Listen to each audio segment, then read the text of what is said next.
Hi, boys and girls. I hope you had a fun spring break and Easter. I stayed home and cleaned, read a few books. Ella had her birthday, and then we had Easter at home. And I was sad that we couldn't go to church yesterday for Easter. But we stayed home and took pictures and watched church on the computer. So today I want to tell you the story of what happened after Jesus rose from the dead. Remember, before spring break, we learned when Jesus came to Jerusalem to celebrate the Passover. He had the Passover feast with all his disciples there. And then he went to the garden and prayed there in the garden for a while with God. And after he prayed, that's when Judas brought the enemies to arrest Jesus. And they arrested him because they thought he was a liar. They thought he was not really God's son, God the Son. And they arrested him and took him to the ruler, Pilate. And they told Pilate they wanted to crucify him. So they beat Jesus. They hung him on a cross, and that's where he died. He died on the cross. And after he died, they took him down off the cross and they put him in a tomb where they laid him inside the tomb, and then they rolled a big stone in front of the opening of the tomb. And he stayed in that tomb for 3 days. But after 3 days, on Easter Sunday, Jesus rose from the dead. His lungs filled up with air, his heart started beating. He got up, the stone was rolled away from the opening of the tomb, and he walked out. But remember, his disciples, his friends, and the people that loved him, even though Jesus was alive, they didn't know it yet. They didn't have TV or the internet or all these things we have nowadays. They didn't know he was alive.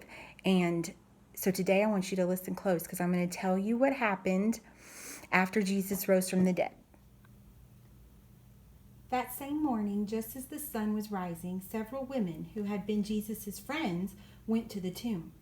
The women wanted to put sweet-smelling perfumes and spices on his body because they loved Jesus very much. As they walked along, the women wondered how they could roll the big stone away from the door to the tomb so that they could get inside. They knew the stone was very big. It would be too heavy for them to move. When the women arrived at the tomb, they saw a very strange sight. The stone already had been rolled away from the entrance. One of the ladies, Mary Magdalene, saw that the stone was rolled away and the tomb was open. She did not know an angel had rolled the stone away.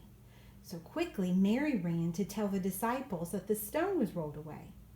But the other ladies, they stayed. They entered the tomb and they saw a wonderful sight. Bright, shining angels. The angels told them, "Don't be afraid. I know that you're looking for Jesus, but he isn't here. He is alive, just as he said. Jesus is risen. Go tell his disciples that he is alive."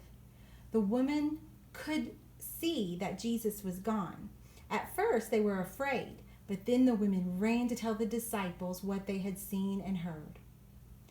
When Peter and John, two of Jesus' special friends, his disciples, heard that Jesus' tomb was empty, they ran to see for themselves. They looked inside the empty tomb. What do you think they saw? Jesus' body was gone. The empty grave clothes were there,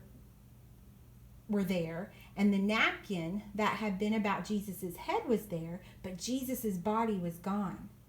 Jesus did not stay dead. He arose and lives. Mary Magdalene had not stayed at the tomb long enough to hear the angel's message. She did not understand that Jesus was alive. She was so sad that she came back to the tomb and cried. While she was crying, a voice spoke to her. "Woman, why are you crying?" Mary turned. She saw a man standing near her. She thought he must be the man who took care of the garden at the tomb. "Oh, sir," Mary cried, "if you have taken Jesus' body away, please tell me where you put him so that I can go get his body and bring it back." The man spoke her name, Mary. Mary looked more closely at him. Only one person said her name like that. Could it be? Yes, it was Jesus. How excited Mary was. Jesus talked with Mary. How happy Mary was to see Jesus. When she reached the place where the disciples were gathered, she told the disciples that she had seen Jesus alive. Tomorrow in our Bible lesson, I'm going to tell you about when Jesus sees his disciples for the first time after he rose from the dead. And then I'm going to tell you about when he went back to heaven to be with God the Father. So you guys work hard today and get your work done, and I'll see you tomorrow.